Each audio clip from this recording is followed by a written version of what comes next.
In today's video, I'm going to teach you how to begin the Uber Deliver onboarding process in Australia for 2026 and set your browser language display so the process is easier to follow. To get started, open Google Chrome on your device. Before visiting the sign up page, take a moment to adjust your browser layout and language display settings to whatever format you prefer.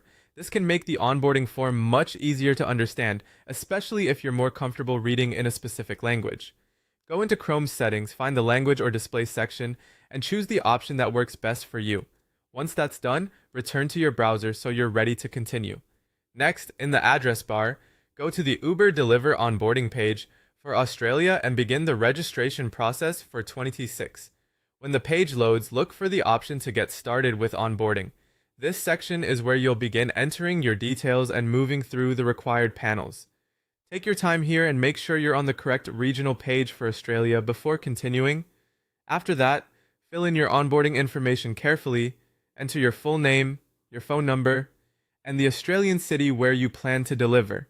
Make sure everything is typed accurately because these details are used throughout your application and may also affect which local requirements apply to you.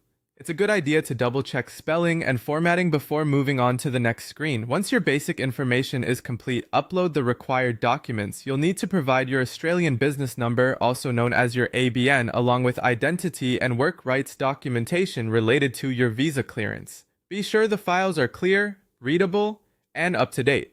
If you're uploading photos or scans, try to avoid blurry images, cut off edges, or poor lighting, since unclear documents can slow down the review process.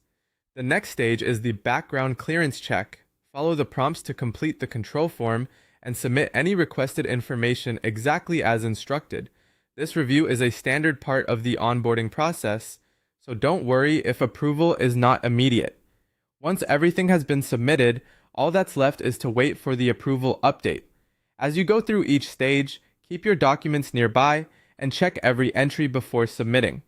Small mistakes can cause delays, so a careful review can save you time. Once your background clearance is approved, your onboarding process will be one step closer to completion.